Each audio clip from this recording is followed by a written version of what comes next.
Well, good morning, everyone, and welcome again to the training of the AU3S program, Smart Safety Surveillance. We're now in Module 3, Session 2, where we'll be looking at the risk management plan, moving on from the session we had, which was an introduction to risk assessment. As always, we're using Zoom. And we should be familiar with the functionality by now, but just as a reminder that we have a Q&A area, question and answers. So please submit any questions that come up throughout the course of the webinar in that Q&A area, rather than the chat box or by using the raise hand facility. If the chat box should really only be used for issues of technical functionality with the webinar, rather than a question for the speakers. Next slide, please. As always, we are joined by a variety of colleagues, primarily from the 4 countries in this AU3S period, which is Ghana, South Africa, Nigeria, and Ethiopia, plus other stakeholders involved in the AU program. Next slide, please. So, as mentioned, we are now in Module 3, risk assessment. We will follow up with risk communication, safety communications, and the role of expert advisory committees in the process of risk benefit.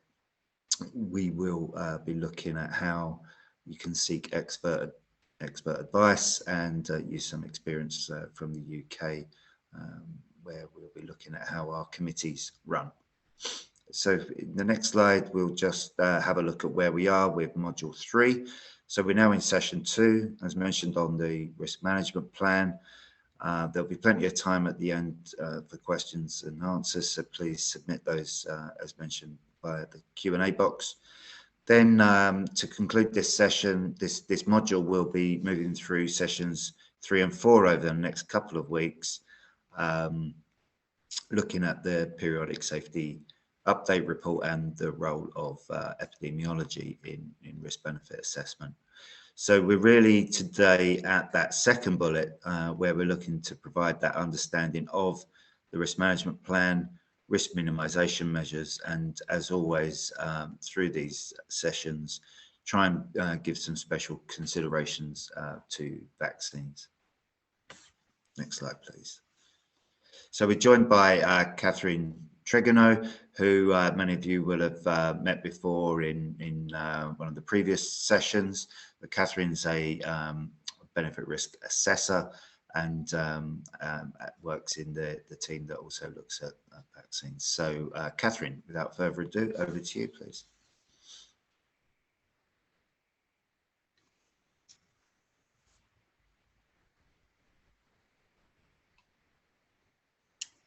Thank you, Mick. My camera doesn't seem to be working, so I will just carry on. Hopefully everybody can hear me okay. If the quality, there we go. There you are, we can hear you fine. If the quality, okay. if the quality drops, then I can always try and join via some other means, but just carry on. Okay, so could I have the next slide, please, Tyra? So I'm going to be talking about risk management plans this morning, and some of you may be more familiar than others with the concept of the risk management plan. In the UK and in the EU, these are documents which are written by pharmaceutical companies, by the marketing authorization holders of medicinal products, and then they are reviewed by the regulators to enable a more proactive approach to pharmacovigilance. But hopefully, if we have people joining who are more involved in the public health programs, it should still be of some relevance, because the concept and the principles of risk management for medicinal products can be carried over into more of a public health setting as well. Okay, so an overview of the presentation. So we will cover the practicalities, what is a risk management plan and a risk management system, and then delve into the components of the risk management plan, working through how you, looking at what you know about the product and what you don't know, how you use that to define the safety specification, moving through to looking at designing a pharmacovigilance plan for that particular product, and then considering the options for risk minimization. And finally, I will touch upon looking at how you monitor, ideas of how you can monitor the effectiveness of risk minimization, because this is really key. There's no point taking action to minimize risk if you're not actually monitoring whether this is having any impact, having the desired impact. Okay, next slide, please. Oh, and yes, just to say that I will, as I'm going through the presentation, we have risk management plans for medicines and for vaccines, and there are slightly different considerations depending on whether you are looking at a drug or a vaccine. So I'll try and touch on those as we go through the various aspects of the RMP. Okay, so to start with definitions. So every product should have a risk management system, and this is the set of pharmacovigilance activities and the interventions which are specifically designed for that product to identify, characterize, prevent or minimize the risks which are specific to that product. And also, as I said, assessing the effectiveness of those interventions. And then you have the risk management plan, which is the actual document which describes all these activities. And this is based on the principles of the ICH E2E guidance on pharmacovigilance planning. So this is in the EU, this is how the good vigilance practice module on risk management plans has been devised. And in the UK, even though we're not part of the EU regulatory system anymore, we still use the same principles. Next slide, please.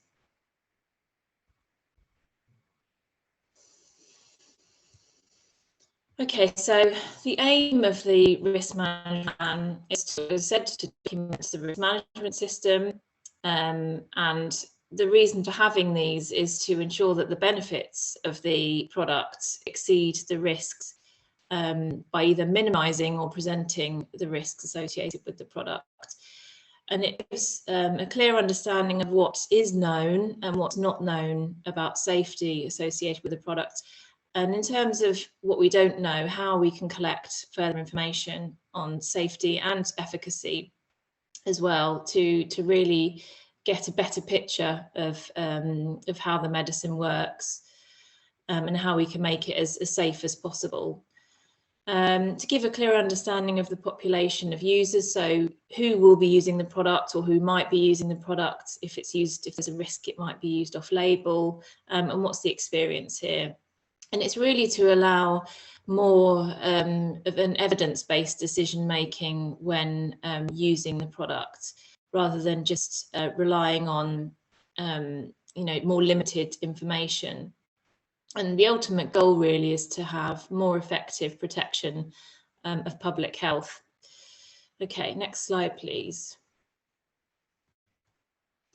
So this just, as I mentioned in the beginning, just represents that the risk management plan is a living document. So it's something which in the UK and in the EU is devised at the start, at the initial authorization process, when all the documents are being submitted by the company to hopefully get the authorization to use that product. So the company is responsible for writing and maintaining the risk management plan, and then the regulator is the one that has to critically assess and give feedback to the company on the risk management plan. So you have this continual cycle as the product moves through as an immature new product through to a more established product. Next slide, please. So in terms of the contents of the RMP, based on the EU template of the risk management plan, there are more sections than the 3 that I've shown here, but really these are the 3 key sections that that make up the RMP. So the safety specification identifies and characterises what we know about the product so far. And I will go through shortly the various different sections of the safety specification. And this typically takes up a large proportion of the risk management plan, summarising all the information from clinical trials and from the non-clinical data to give a picture of where we are with the product right now. So, and this culminates in identifying what the important identified risks are, and so the risks that you know about, so risks you have evidence to suggest that is an effect with that particular product, and then what the potential risks might be, and also the important missing information, which is the key bits of information we haven't got, let's say, patients that haven't been studied in the clinical trials yet, but are likely to be used in the product is likely to be used in those patients in the post-marketing period. So this identifies which safety concerns need to be managed and investigated, further studied, and then these safety concerns are then discussed throughout the rest of the risk management plan in the pharmacovigilance plan. And this outlines the company's plans for pharmacovigilance activities to characterise and quantify the important safety concerns, and also their plans for how they will identify any new adverse reactions. And then finally, the risk minimisation plan outlines how the company will minimise any risks or the important risks associated with the product. And also the evaluation of the effectiveness of these activities. Next slide, please. So, as I said, when I'm talking about risk management plans today, I'm coming from the experience of the UK and our experience using the EU risk management plan template. It's quite a detailed template. There's lots of considerations in terms of how you lay out the information in risk management plan. And I'll try not to get too bogged down by all this today. There's a lot of information on these slides, so hopefully you'll get the slides after the presentation and you can use them as a reference for a later date. But just to say that the risk management plan in the EU and the UK, so we have these six main parts, and then some annexes as well. The annexes would be, so because the risk management plan is a living document which is continually updated, continually upversioned throughout the life cycle of the product, you'll have different information in the annexes, but it's just to supplement what's currently in the risk management plan. And in the UK, we have set guidelines for what should be included in the annexes, but this would really depend on your country specific requirements. So you have the administrative information, and then the safety specification, the pharmacovigilance plan, plans for post-authorisation efficacy studies. This is a newer module which was introduced in a kind of subsequent version of the risk management plan. This isn't always relevant for all products, and I won't really talk about this today. If you're interested, then there's more guidance on this in the European Medicines Agency's Good Vigilance Practice module on risk management plans. And then the risk minimisation measures.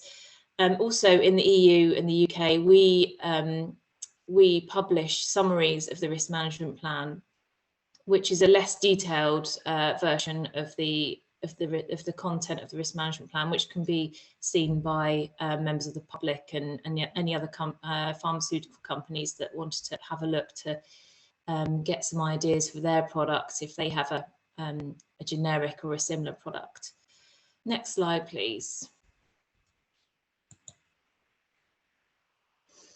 So this diagram just shows the information flow. So when we're talking about this first big section of the risk management plan, the safety specification, so this is where we're taking all the information from the clinical dossier that's been submitted by the company for this new product. And this is assuming we're talking about a new product. It may not be, it may be for a product which, although it's new to the company, it's a new license, it's not a new entity. And in that case, you have a slightly different situation. You may have reduced requirements for what's needed in the risk management plan. But for the purposes of talking about the safety specification now, we'll assume this is a new product which there isn't a similar product on the market already. So you're looking at aspects of the drug, so information from preclinical data, pharmacodynamics and pharmacokinetics, considering how it will actually be used in real life compared to clinical trials, and what's known about any of the adverse events that were seen in clinical trials. As we know from previous modules, clinical trials are quite a sterile environment. There's a limited number of people, so you don't have a full safety picture. Also considering things like class effects, whether there's other medicines in the same class. So for example, with the HIV medications, there's lots of different classes, lots of different members of those classes, and then there's new products coming on all the time. So we have some idea of the safety concerns that we have with the existing products. And how confident are you in what you know about the products based on the information that's been submitted so far? You also need to consider the target population, so who's been included in the clinical trials and who wasn't, and then what kind of events you might expect in this population. And so this is different. This is quite different depending on whether you're looking at a drug used to treat a disease compared to a vaccine which is given to prevent a disease and will be given to a wide proportion, a wide range of different subpopulations. And then, of course, you need to consider the disease itself that the drug or the vaccine is being used to treat or prevent. So all this information comes together in these three different categories: the identified risks, the potential risks, and the missing information. And these, when we're talking about these as a group, we talk about safety concerns. Okay, next slide, please. So again, the safety specification is divided based on the EU risk management plan into these 8 modules. And these just, the idea of having these separate sections is to take the relevant information and put it in a sequential order so that it gives a good picture of what's known about the safety of the product. And I'll just talk a little bit now about each one of the sections and how you might want to slide, please. So first of all, looking at the epidemiology of the indication or the target population. So I'll just wait for the slide to catch up.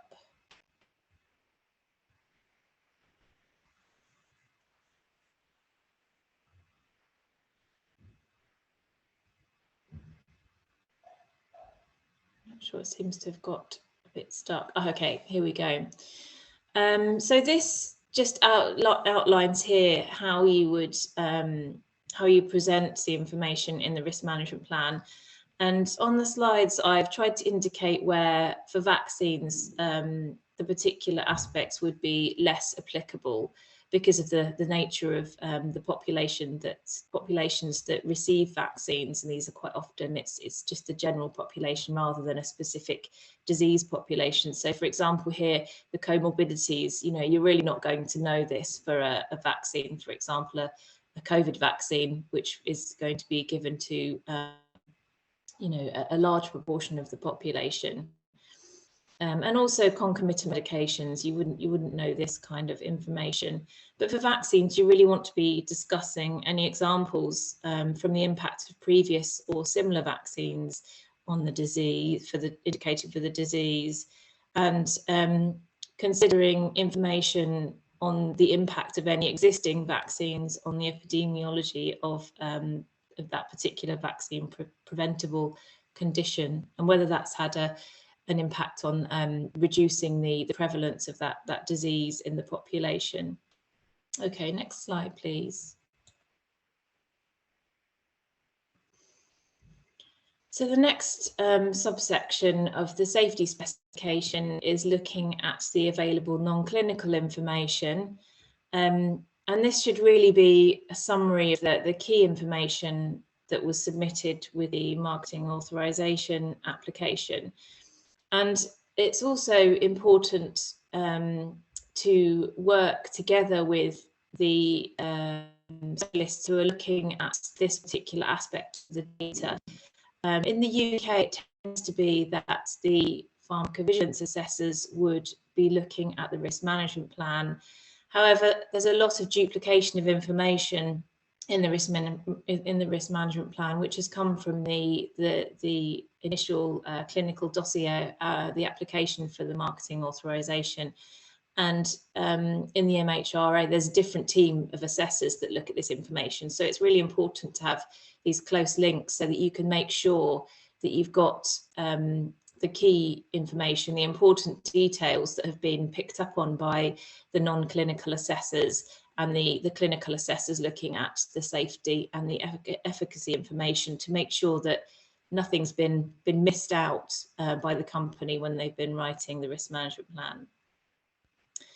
So again, some of the aspects of the toxicity aren't necessarily relevant to vaccines because of the nature of these products. They're not medicines that are given for long periods of time and need to be processed to a large degree by liver or kidneys. But also the potential looking for drug interactions. Although I've suggested that this isn't relevant to vaccines, there's also there needs to be a consideration of whether there's any potential for interaction with a vaccine which could be given concurrently with that vaccine. So examples here might be other vaccines on the routine childhood immunization schedule, or if it's a travel vaccine, another vaccine which is given for a different tropical disease. Next slide, please.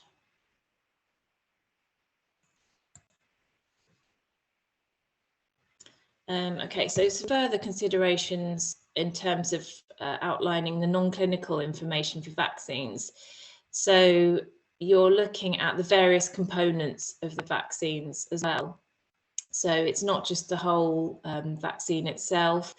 Depending on the vaccine, there will be different additional things to consider. So you have the antigen, the adjuvant, any possible impurities or contaminants which may be present due to the manufacturing process, but then also the vaccine as a whole and any interaction there may be with in between the vaccine components. And just really think about, as you're going through the RMP, the idea with representing any of this information is thinking about how this might have an impact in terms of clinical use of the product in a post-authorization period. Next slide.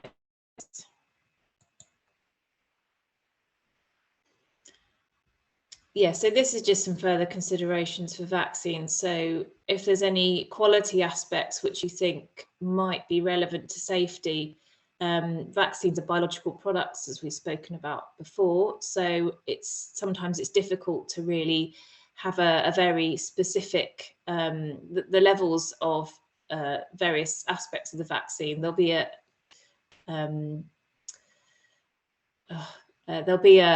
a variation that's allowed, the specification limits. So, how much does that matter? Whether there's, how much does the variation matter, and is that going to have any kind of effect on the safety or the efficacy of the vaccine?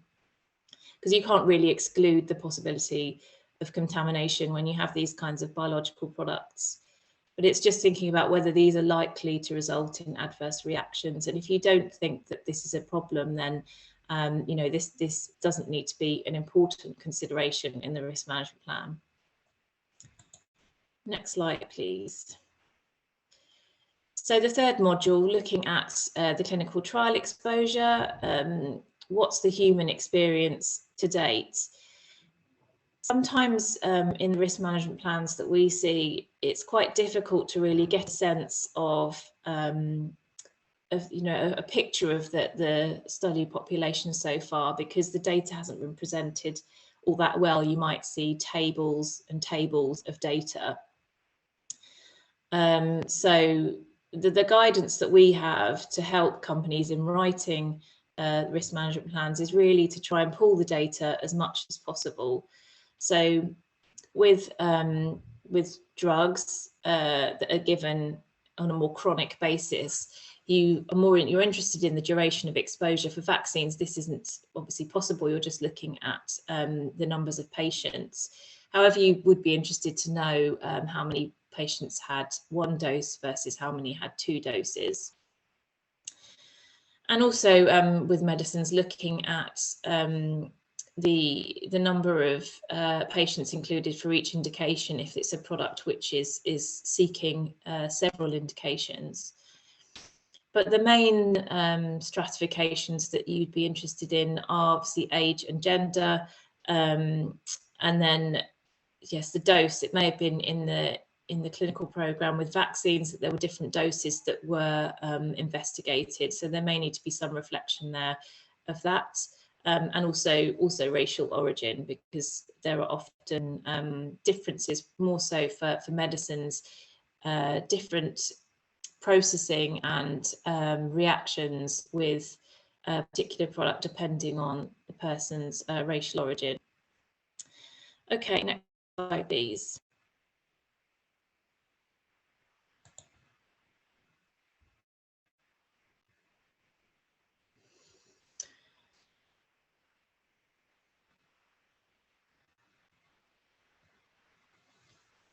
Okay, so thinking about the populations which haven't been studied in clinical trials, obviously there are typically populations which aren't included in clinical trials for ethical reasons, so children, the elderly and pregnant breastfeeding women, but also patients with underlying illnesses, comorbidities, organ impairment. But these patients, depending on the product, may well be exposed to the drug or the vaccine in the post-marketing period. So it's working out, based on who wasn't included in the clinical trials, is this likely to be a population which may be exposed to the product in the post-marketing period? And if so, do we think there are likely to be safety concerns that may affect those particular populations, or is it just a case that we just don't know about the safety and efficacy? So here, depending on which aspect you're concerned about, has an impact on whether you include that population as a category in the missing information, or whether you include as an important potential risk. And I suppose an example of including something as a missing a population you haven't studied in the clinical studies that you should include as a potential risk would be if there was some evidence from animal studies that the product may be teratogenic, but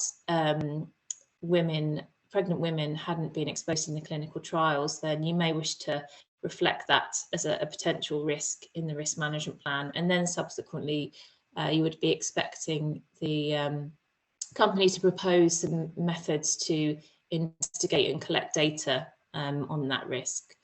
Next slide, please.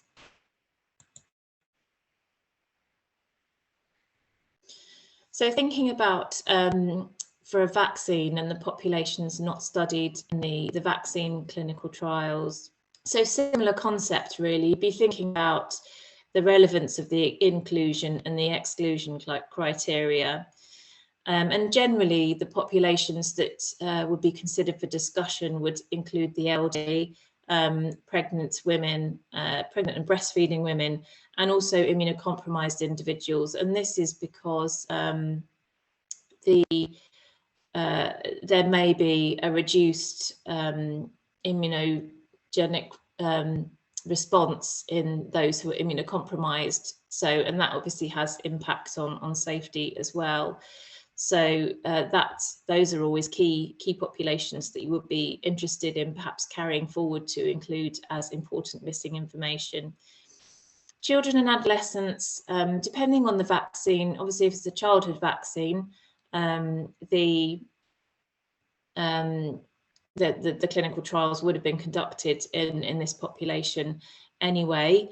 But some vaccines, when they're marketed, have only been tested in over 18s, but it's whether you think that the vaccine is likely to be used in that population. So, for example, a vaccine indicated for prevention of varicella zoster, so a shingles vaccine, is probably much less likely to be used in children and adolescents compared to a vaccine for COVID-19, which at some stage, you know, children and at least adolescents may well be vaccinated. Okay, next slide, please. Okay, so the next section of the safety specification, when you have a new product, this is probably less relevant because outlining the post-authorisation experience, obviously you don't really have any at this stage, but because the risk management plan is a living document, which it should be continually updated, as you go forward, there will be more experience of post-authorisation use. And this is just quite helpful, again, to give a picture of the evolving knowledge about that particular product. You know, how confident you are in the safety of that based on how many people have been exposed. I suppose the easiest thing for companies to do is just put in here sales data that they have from the PSURs, whereas really what you're interested in as a regulator, which is, you know, or which is more useful for public health programs, is how many people of particular age and gender have received the product. But that's harder for companies sometimes to have that kind of detail available to them. But it's still useful to know data on the how much product has been used in a particular region, because it may be that the product is new to your region, but then in other areas of the world there's more experience. Okay, next slide, please.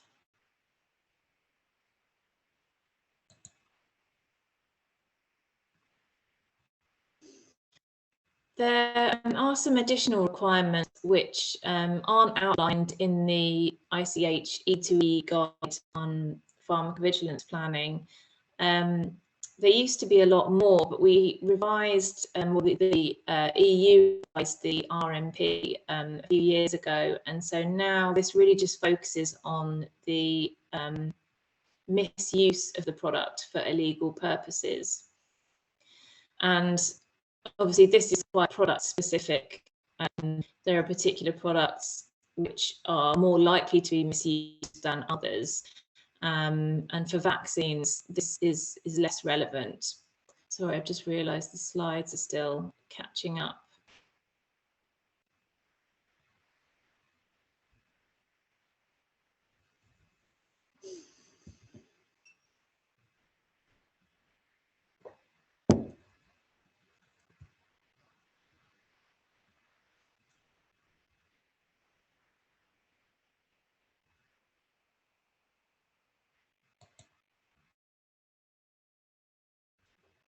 Okay, great.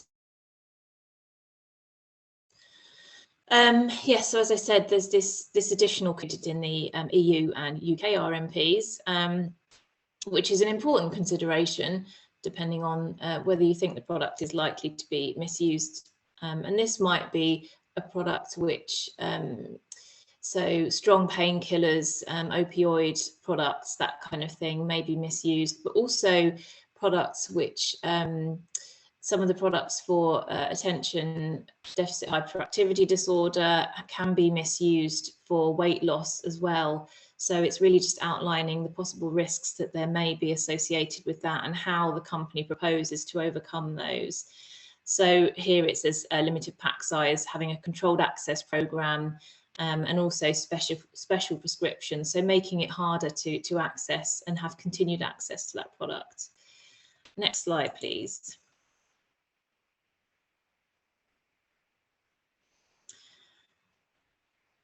So then there's a section where you're taking this information that's been discussed so far and talking about what the identified and the potential risks are for that particular product. And in the most recent revision of the risk management plan, there's much more of a focus on defining the important risks which really have an impact on the benefit risk profile of the product.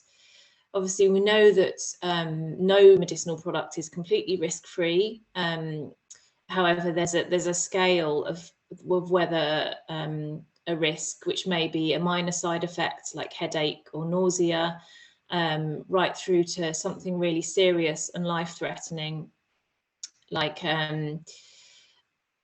cancer or some other kind of malignancy or a disease which has a high mortality. So it's really sort of focusing in on whether this has an impact on the benefit risk, and this is based on how serious the risk is, how often it happens, because there may be risks which are very serious. However, if they only occur very rarely and the product is for a disease which is life limiting, so products for things like cancers and diseases like HIV, hepatitis C, things where it's really important that the patient receives the treatment, as opposed to something like an over-the-counter medicine for coughs and colds or for headaches. There's a completely different benefit risk there, and that needs to be taken into consideration.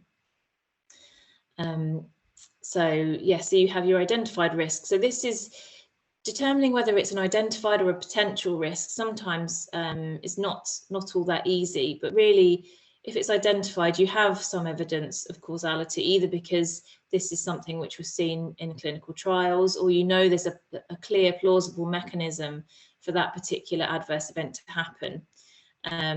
And also, yes, so from clinical trials, if you have an obvious disparity in the incidence in the placebo group compared to the treatment group. With the potential risks, you have a suspicion of causality, but you don't necessarily have the evidence. So here we're talking about perhaps events which may have been seen in preclinical studies, which may be effects on fertility or the potential for secondary malignancies. However, there's no evidence from clinical studies of this yet. So, but it's still, again, it's something that if it were identified as a true risk, then it would have an impact on the benefit risk of the product. Okay, next slide, please.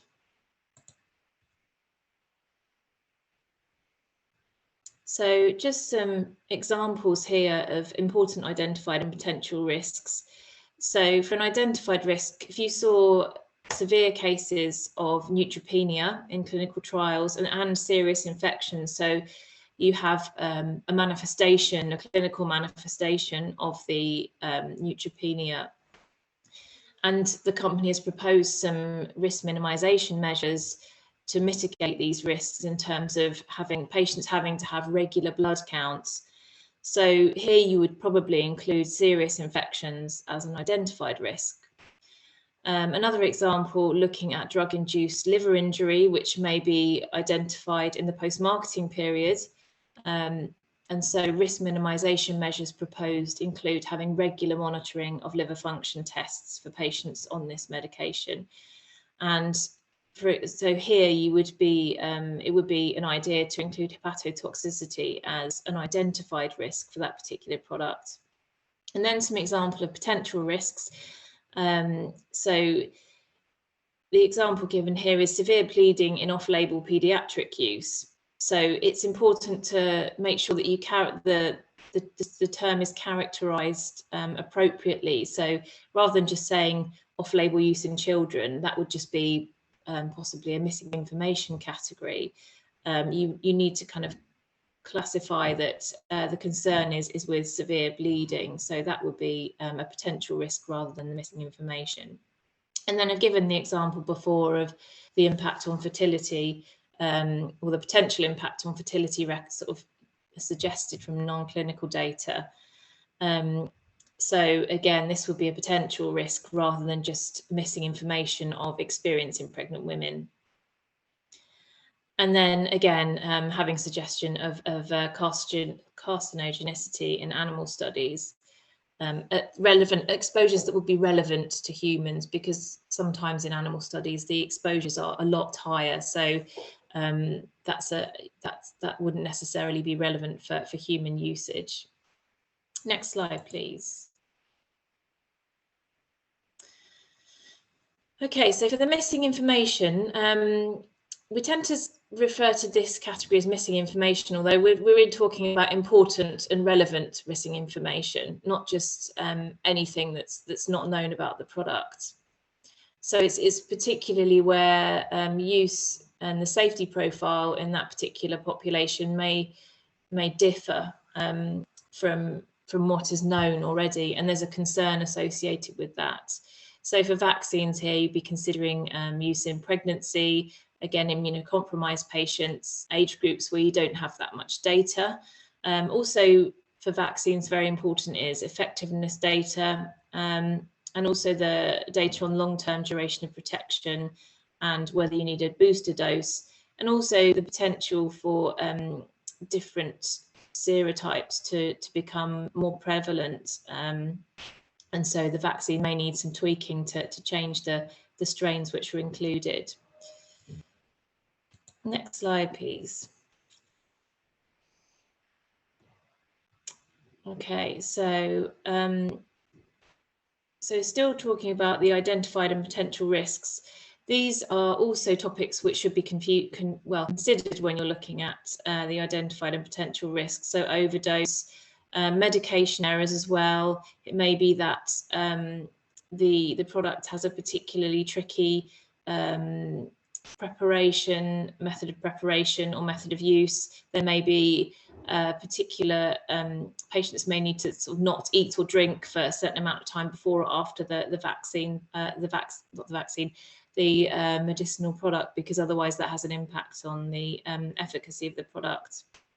And then other ones here, so the potential for transmission of infectious agents. This obviously has more of an impact with it's more relevant for live vaccines really, and other biological blood products, and also thinking about the potential for off-label use and what the consequences of that may be. Next slide, please. Okay, so this is just some more examples of what you might consider to include as when you're considering the identified or potential risks. However, I've kind of covered these already, so I think I'll just skip over this slide just because I'm conscious of time and wanting to kind of move on to talking about pharmacovigilance and the risk minimization options. So we will skip ahead a couple of slides. And then if you could skip ahead again, please, Tyra.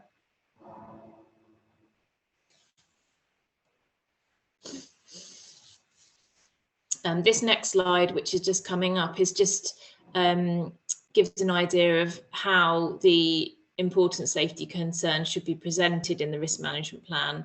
So there would be tables just outlining the different aspects, such as mechanism, and other information to characterise the risk, how it could be prevented, and outlining what the public health impact of that may be.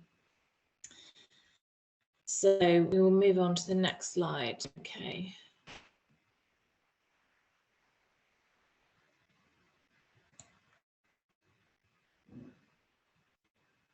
Okay, so just go back one slide. But go back to slide 33, that'd be good.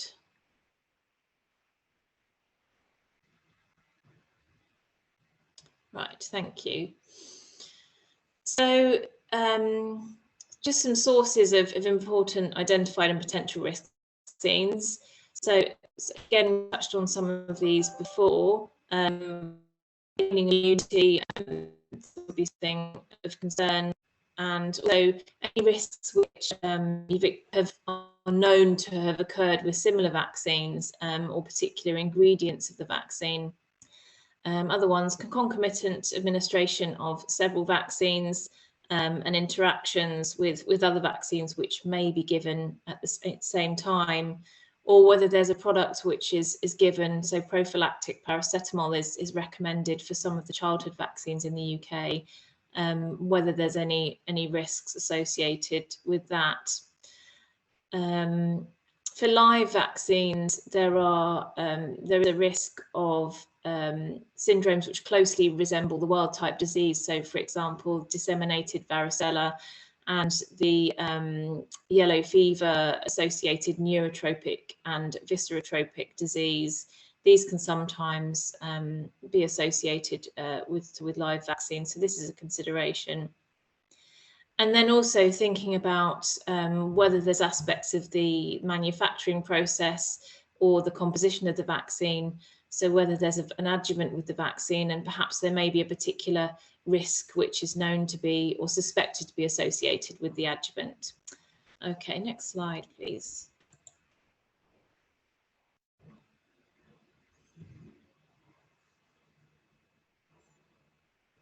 And again, for vaccines, you would want to consider the potential for medication errors. And this may be related to breakdown in the cold chain, especially if you have products with multi-dose vials, how the vaccine is given. It may be that a lot of vaccines are given intramuscularly, but there may be a vaccine which is given subcutaneously, or an oral vaccine which shouldn't be injected. But then it's just to have a think about whether there's a likelihood that there may be errors in the administration. And also making sure that the packaging and the branding is clear for the vaccine, and there's not likely to be any confusion with similar vaccines. You may have several vaccines which are marketed and have a similar indication, but it needs to be clear that these can't be used interchangeably.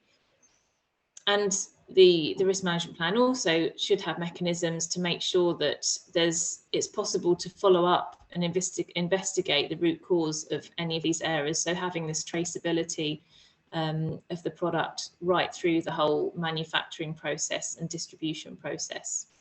Next slide, please. Okay, so coming to the end of the summary of safety concerns, so the end of the safety specification, rather, you end up with this summary of the key safety concerns, the identified risks, the potential risks, and the missing information. And this it's just a simple table which lists for each of these three topics what you've identified so far. So anyone looking at the risk management plan can just come to this section and then see immediately how the information has been distilled down into these three categories. And then the categories which are identified here would then be taken forward to the rest of the risk management plan in terms of determining pharmacovigilance activities and the risk minimization. Next slide, please. However, it's important to consider that just because when a product is first authorised, there will be a list of identified risks and potential risks and maybe lots of missing information. However, it needs updating as time goes on. Safety data will be accumulated. So it may be that these concerns are moved around, so missing information may be removed and a potential risk may become an identified risk, or may just be removed altogether. So this is just to say that the safety specification and the summary of safety concerns will change as the product moves forward. Next slide, please. Okay, so looking at the pharmacovigilance plan, the idea of having a plan for pharmacovigilance is really to be more proactive about the safety monitoring of the product. So you have, it's really tailoring it to the specific product and having a think about, you know, what's feasible, what's needed, and what's relevant for that particular product. Just wait for the slide to catch up.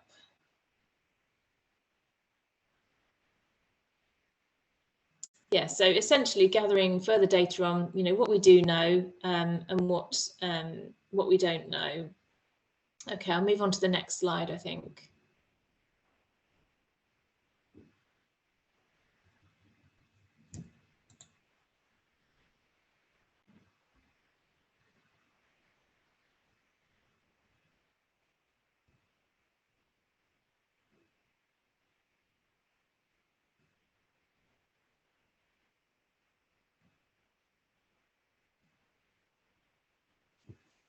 So on the next slide, we just have a graphic representation of how the different activities in the pharmacovigilance plan all link together, and just giving you some examples here. So you take your safety concerns, and then you consider for each one whether it's just routine activities, whether it's routine and additional activities. And then you have this separate section here of the additional activities where you're looking at the effectiveness of any risk minimization measures, but these are slightly separate to the standard kind of additional pharmacovigilance activities. And I'll just go on to the next slide and talk about some of the different options. So as I said, for each safety concern, the risk management plan needs to discuss what's proposed for the routine activities. So collecting adverse drug reaction reports, doing signal detection, things like follow-up questionnaires for particular ADRs that are of interest, where there may be, in the first case where it's reported, there's not that much information. So, but there's specific details that are required. So things like anaphylaxis and some neurological conditions, there may be follow-up questionnaires which the company can send out to reporters, but these are still considered to be routine pharmacovigilance. Additional pharmacovigilance, here you're really looking at things like epidemiological studies. And my colleague Craig will talk more about these in a future presentation, so I won't go into too much detail now about these, but just to say that these are classed as the additional activities. And then also in the risk management plan, you need a summary table which kind of just gives an overview of everything that's planned. So ongoing and planned studies, because it may be that some of the clinical trials, the pivotal clinical trials, are ongoing at the moment, and there's kind of longer term follow-up information and to come from those studies, which is relevant to the risk management plan and the pharmacovigilance plan. Next slide, please. So for vaccines, routine pharmacovigilance would be used for detecting serious but rare adverse reactions. Obviously, the rare events you don't capture in clinical trials. Sometimes it takes, you know, a lot of people to be vaccinated to detect these events. Also, things like batch-related adverse reactions. We encourage reporting of batch numbers with vaccines so that we're able to kind of detect any patterns, any interactions with co-administration of other vaccines. Adverse events of special interest we talked about in the previous one of the previous modules, where you have a list which would be defined for the particular vaccine of these events which that have been historically associated with vaccines or thought to be associated with vaccines or that particular vaccine. And then also having the defined case definition for these things. So things like anaphylaxis, and then other neurological conditions like Guillain-Barré syndrome and intussusception, which is sometimes associated with the rotavirus vaccines. But it's important to have these definitions so that you're you're comparing cases and assessing cases to a set criteria. Also important with the routine, to help the routine pharmacovigilance with vaccines, is having age stratified data on incidence rates in the population of these particular events. And if this isn't available, then it's good to ask the company to collect this data in the post-authorisation phase, because this enables, when you have these serious events being reported, you can place these in the context of what you would expect to be seeing given the number of people that have been vaccinated in particular population groups. Also, you can pick up things like inappropriate use of vaccines, any patterns of medication errors, which may be rectified by going over the training with healthcare professionals, putting out some kind of communication. Any cases of breakthrough infections, which are determined to be associated with vaccine failure. So not just something, an infection or a disease which happens a couple of days after vaccination when the immune response won't have been generated yet, the ones that happen later down the line. And then any adverse reaction reports indicating that the vaccine virus has reverted to virulence. And again, this is more specific to the live vaccines. Next slide, please.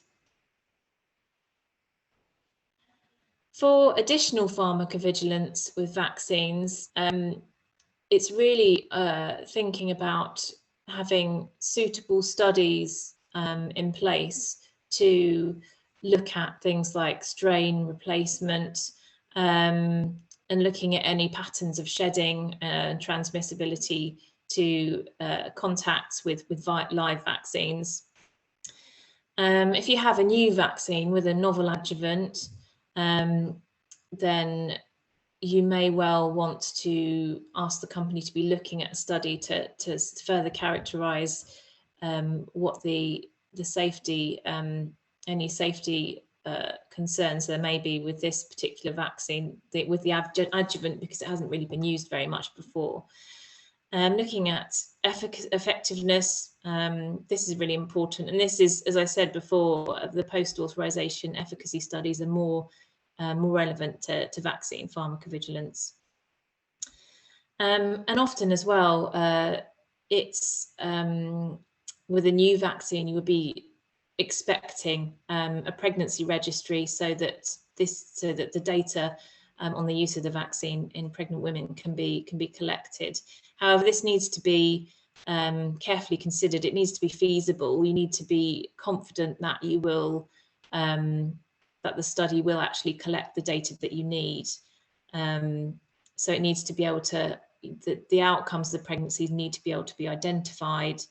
And you also need to have the detailed information on the vaccine exposure to determine when this might have happened during pregnancy, because this has a big impact on what the outcomes of the study might be. Also considering an appropriate comparator. So are you comparing to unvaccinated women that have been recruited to the registry, or are you comparing to the general population? Okay, next slide. Okay, so for adverse events of special interest, we often ask for a general safety study in a post-authorization safety study for new vaccines. However, it's sometimes difficult to, the traditional methods for these kind of studies, so the cohort and case control studies, are not always that helpful when you're vaccinating a high proportion of your population. So things like the self-controlled methods may be more appropriate here. And again, important to make sure that the study outlines that criteria, set definitions are needed. Again, my colleague Craig will talk more about options for epidemiological study in a future module. Next slide, please. One option which is really useful for vaccine pharmacovigilance and kind of sits in between the routine and the additional pharmacovigilance is using this observed expected analysis. And this really makes best use of passive reporting data. So you're taking cases received through your spontaneous reporting schemes. And, oh, sorry, I just realised the slides I haven't caught up. So we're on slide 43. Yeah, that's the one. So it's talking about this enhanced pharmacovigilance, so the observed expected analysis. And this is really useful during the mass vaccination programs, such as now we're using with the COVID vaccines. So you have your cases being reported of particular events, but you also have background data on the incidence rates of that particular disease. And then you also have up-to-date information on exposure. So you can put this all together to work out whether the number of cases that you've received is more than you would expect, or whether it's within, you know, what would be expected. And also here it's helpful to have an idea of the level of underreporting that you might expect for that particular event. So very serious events that involve hospital diagnosis, you might expect those to be quite completely reported, whereas other events where there's not necessarily an association or the onset time is a lot longer, you may be expecting a much smaller proportion to be reported. So this gives you an idea of how confident you can be in the output of the observed expected analysis.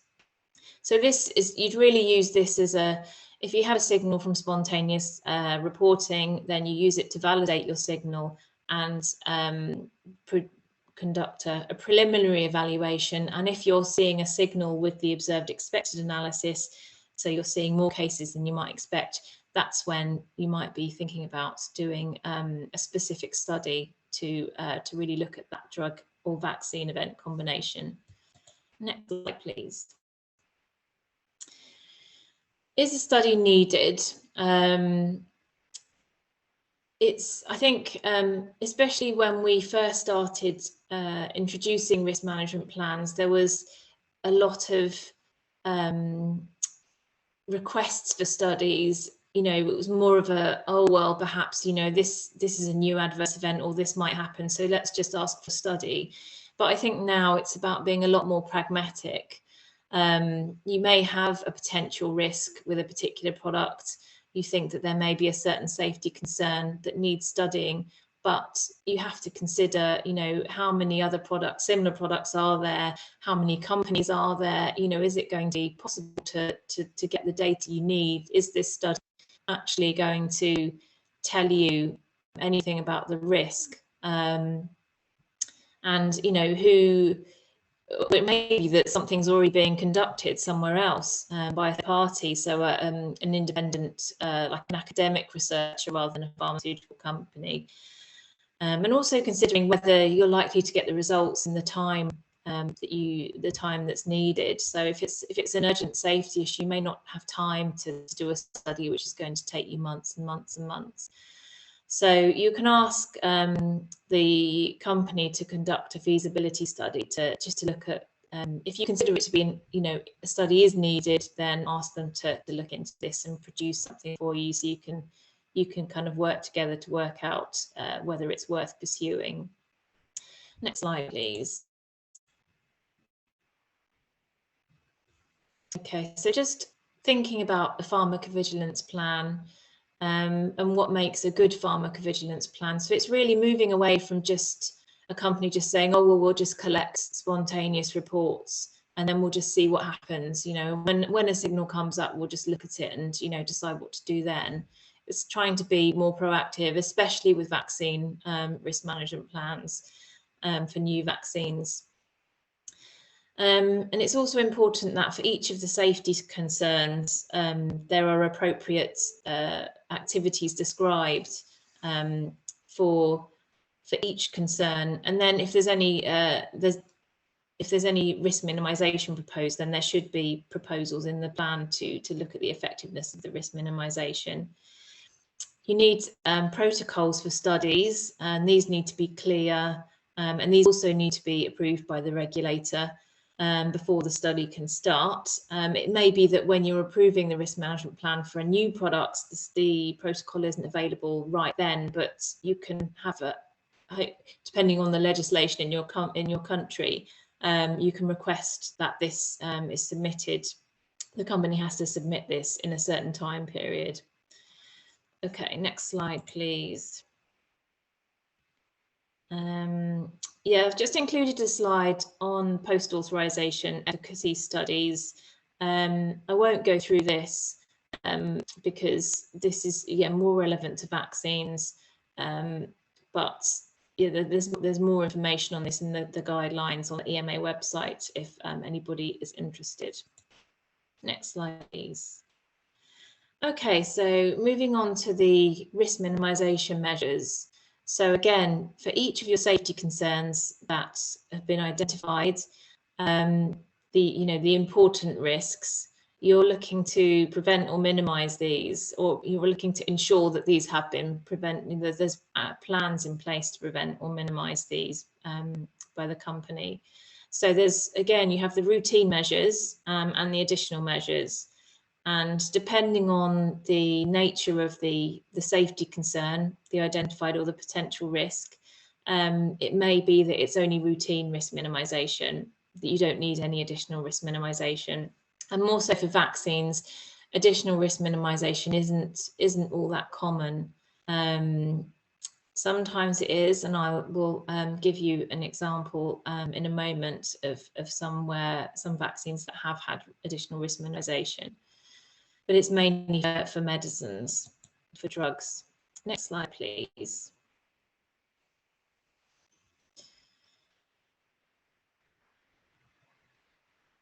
Okay, so thinking about the routine measures, and this would be perhaps depending on the legislation and what's required in your country. But in the UK, so for all products need to have routine risk minimisation measures, and this is the product information, so the SPC and the patient leaflet, and also the labelling and the packaging for the product. That can be used as well to minimise any risks, medication errors, product confusion, that kind of thing. The pack size, limiting the size of a pack means that patients, it is a way of reducing the risk of abuse of that particular product. And also the legal status, so how easy is it to obtain that product? Products which are very new or associated with complicated administration procedures or the potential for dependence would be a lot harder to obtain. You'd need a prescription to obtain those, rather than just being able to go to a shop and buy like a painkiller like paracetamol. Additional risk minimisation measures would be considered if it's considered that the routine measures aren't enough. So there needs to be something more over and above those, and I'll outline some of those in a moment. And then for each of these activities, again, the risk management plan should have clear objectives, and then outline who the target audience are and how the measure will be distributed. This is more for the additional measures than the routine measures, and also talking about the plans to evaluate the effectiveness. Next slide, please. So examples of additional risk minimisation measures, I suppose the most common ones that we use in the UK and in the EU are educational materials, and these can either be directed at the healthcare professional or the patient, and sometimes there may be both. There may be different versions for healthcare professionals and patients. And also one-off letters, the Dear Healthcare Professional communications are classed as additional risk minimisation measures, and you may use these if there's a new safety concern which isn't listed in the product information and needs to be communicated, or it may be that a risk that's known about needs to be a reminder for healthcare professionals. So you could use a letter to be sent out to the relevant healthcare professionals. Other examples are controlled access programs, so where patients have to undergo certain tests to make sure that they're complying with the actual clinical criteria for using that product. Making sure that patients understand the risks of a product, and having a registry, so following patients up who use the product through a registry to make sure that you're capturing that information, and you have access to the patients to make sure that any risks that they experience can be captured easily, or making it the product can only be dispensed by certain pharmacies, so that it introduces a lot more control for particular products where there's a concern about misuse or about any other dangers that are associated with that product if it's not used correctly. And then pregnancy prevention programs. We've talked about this before with products which are associated with teratogenicity. It would be expected that there would be a pregnancy prevention program in place to make sure that to try and avoid as much as possible any exposure during pregnancy. Next slide, please.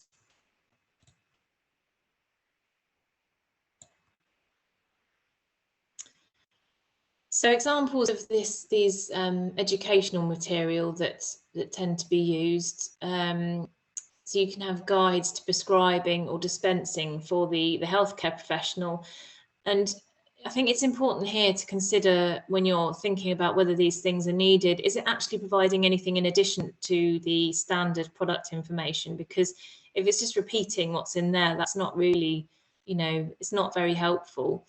And you don't really want to be introducing extra burden onto healthcare professionals. And it may be that the product doesn't lend, the way the product is used in a clinical setting doesn't lend itself to having these kind of materials, because how would they get to the user, and then would they actually be read, and would they actually make a difference? So it's important to consider these aspects, and this is where I think for regulators working with public health bodies, and more the clinical setting to work out what's feasible and what's needed.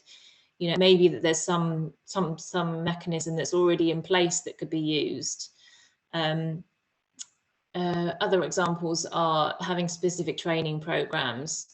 However, these are sometimes not always ideal, because if you think about a very experienced physician, they know what they're doing. People don't necessarily take very kindly to being told by a pharmaceutical company how they should be doing things. However, for the things like advanced therapies where the product involves surgical administration procedure or insertion procedure, this is more relevant in this sort of situation. It may be that it's appropriate for there to be an educational program directed at patients. So whether there needs to be an alert card for patients, some kind of reminder card to remind them, either to remind them not to do something or to do something, and also so that if something happens to the patient and they go into hospital, then there's a way of obviously seeing that the patient is taking that kind of medication. An example I've given here is the hypersensitivity reactions associated with the HIV drug abacavir. I mean, these are pretty well known now. I mean, abacavir has been around for a number of years now, but is still associated with these serious hypersensitivity reactions in individuals with this particular allele. So there's a patient alert card that we have in the UK for patients who are taking abacavir, because it's not necessarily at the beginning of treatment this hypersensitivity might happen. It could be at any time during treatment. Or you could have information brochures or booklets for patients, but it's important to consider whether these are kind of masquerading as, or it's a marketing material which is kind of masquerading as an informational educational program. Next slide, please. Okay, so this is an example. All the slides are just catching up.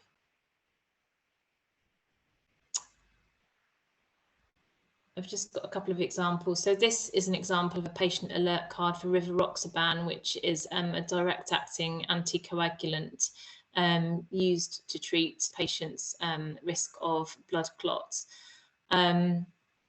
So it just gives, as you can see here, I've highlighted the section, so it outlines what the drug is being used for, and then says to the patient, if you experience any of these symptoms, then you need to seek medical attention straight away, and also that the card needs to be with the patient at all times, so they keep it in their wallet or something like that. And then there's details for reporting as well. Sorry,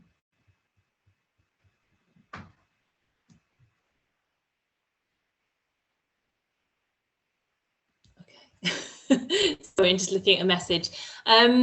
Right, so I think what we'll do is taken a bit longer than expected. I want to make sure that we have time for questions. So perhaps we'll finish there. Sorry, talked too long, but the rest of the slides are really about, so just talking about the pregnancy prevention program for Valpro 8, but that can be looked at. The information is in the public domain, and minimization measures. But yeah, I'll leave it. I'll hand back over to you, Nick, and take some questions. Thanks very much, Catherine. Really, really excellent talk there, covering the full range of requirements for risk management plans. Colleagues, this is recorded like all of these sessions, so please look back on it. Please refer colleagues who couldn't make this morning's session to it, because I think it's a really important module that we've had this morning. We've had a number of questions, Catherine, to pick up. I count 11 so far in the Q&A box. So we'll try and whiz through them. And as always, if we don't cover it fully, we always follow up with these Q&As in writing anyway. So you'll get the written response as well as what we can cover in this morning's session. So the first one is, how does the MHRA deal with the situation where there are multiple marketing authorization holders for a product? Does every MAH have their own RMP separately and then reviewed by MHRA, or is there some kind of alignment? Okay, just reading the question. So yeah, this is obviously a challenge as products move through and we get more products available on the market. There's more generic versions. How we tend to manage that in the UK is sometimes work with, we have a trade association which represents the generic manufacturers, and we can work with them to create a set of standard materials that they can use. So we approve that, and the companies can sign up to be a part of that program, and that just makes it a lot easier for everybody, because the companies aren't all producing different materials. We aren't having to review hundreds of different versions of the same materials, and patients and healthcare professionals are not being bombarded with different versions again and again. So there's just one version available, but it's really about having this you know, this close communication and between the companies, the trade associations, and the regulator,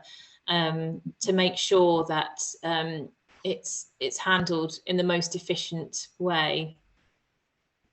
Yeah, yeah. Of course, we're lucky that we have those trade associations. Mindful that not every country does, but I think the dialogue with the companies is critical here. So we'd always encourage that. Next question was around vaccine toxicity. What is the main reason? How to prevent vaccine toxicity, Catherine? I mean, I think obviously the clinical studies that are required to gain the marketing authorization, the company would need to go through the, you know, what's, you know, the standard requirements in terms of toxicity, so that obviously you don't go through you don't get out sort of animal studies if there's an indication that the vaccine or the components of the vaccine are sort of associated with toxicity. But by the time you get to the risk management plan, again, I suppose it's just, yeah, it's just working out what's relevant from the vaccine data in terms of toxicity. So, you know, you're still looking at things like organ toxicity and whether there's any effect on, maybe some effect on fertility from the animal studies, but it is a bit more difficult with vaccines because obviously you're just looking at that one-off exposure. So it's more of a sort of case-by-case consideration. Thank you. The next question is about country or region specific RMPs or an annex to the RMP that is country specific. What guidance could you give there? Yeah, I mean, I think now the UK has left the EU, this is something that we are now having to deal with because companies don't really want to produce loads of different versions of a risk management plan that are kind of slightly different for different regions. I mean, we have started accepting having a UK specific annex because a lot of the information in the risk management plan will be the same in terms of looking at the product. It's just looking at how that product, you know, fits into the use in the country. So yes, we would ask for kind of maybe specific details on things we would like to be monitored, and particularly sort of different studies which we would like to be done. Just reading the rest of the questions. A question here.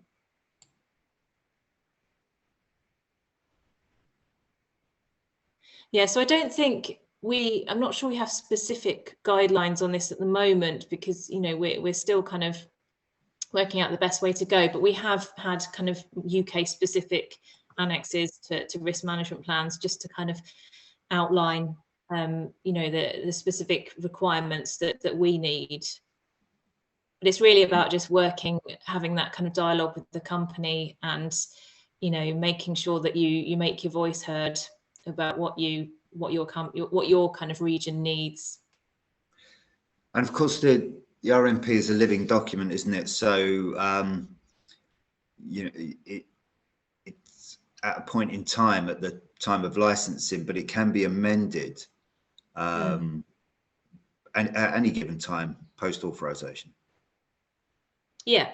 If the country-specific requirements need to be reflected at a given time because of a change in situation, that could be done. Yes, yeah, you need to have the framework in place for going, you know, for having the updates to the RMP, working out, you know, how you handle that, whether there's particular, you know, every 6 months, or whether you just, you know, how often you do that and the mechanism for doing it. That's important. A couple of specific vaccine questions here. I'm not sure we'll be able to answer them in any great detail, but is there any COVID-19 vaccine interaction problems, specifically pregnancy and lactation? Not as far as I know. At the moment, the data that we have on the COVID vaccines in pregnant women is limited. But from the animal studies, there was no, there's no suggestion that there's any harm. And in the UK, although these vaccines aren't recommended specifically for use in pregnant women, pregnant women can receive the vaccines if it's considered that the risk of COVID is outweighs any kind of unknown effects of the vaccine. But there's nothing that's specific. No, and I think the next question actually runs off of that previous one that sort of says vaccine can prevent fertility ? I think this sort of goes to some of the let's say scare stories that are going around vaccines and problems with fertility, etc. I think there's been some efforts to combat these kind of fake stories around vaccines to try and drive up vaccine hesitancy. And I think there's a lot of work being done in a lot of countries to communicate to people about what is false and what is true, but we kind of leave that to every country because how they communicate will be specific to their own situation. But I can inform you that a number of activities taking place in each of the countries that we're dealing with to have good communications to encourage good pharmacovigilance.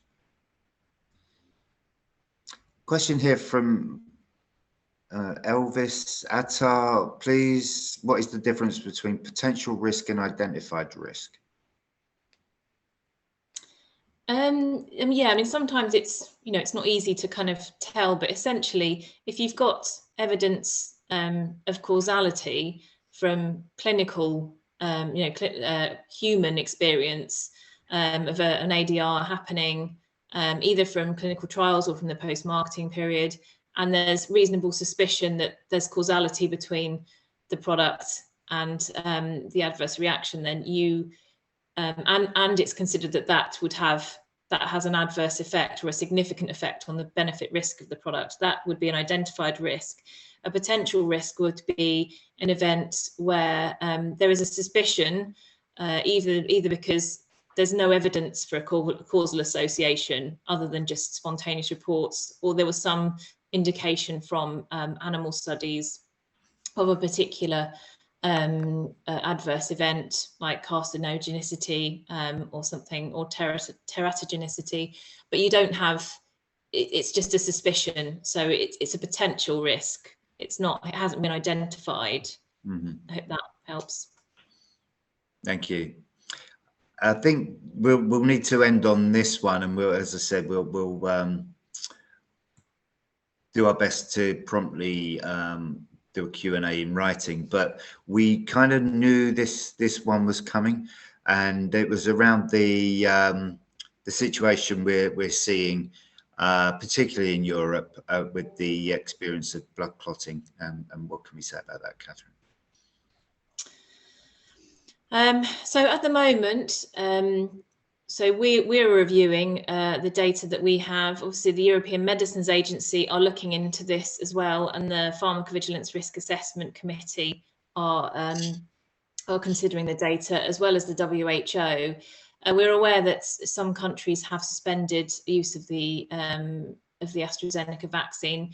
In the UK, we, as far as I know at the moment, unless anything's changed in the kind of hour I've been talking, we're still recommending that people go and get vaccinated, because there's no evidence at the moment that there is an association between or a causal association between the vaccine and these events. But this is being reviewed, and we will kind of update kind of as and when. But this is why we have these, we do all this proactive planning, so that we know how many people have been vaccinated, and we know the background rates of these events, because this helps us to put it into context.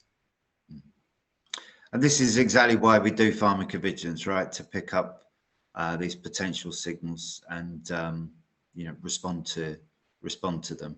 And some countries will respond differently to others. I think the only advice we can give is keep an eye on the information that's going to be coming out of WHO, European Medicines Agency, the MHRA, and of course your own regulatory agencies. It's a situation that is, like all signals, under constant review.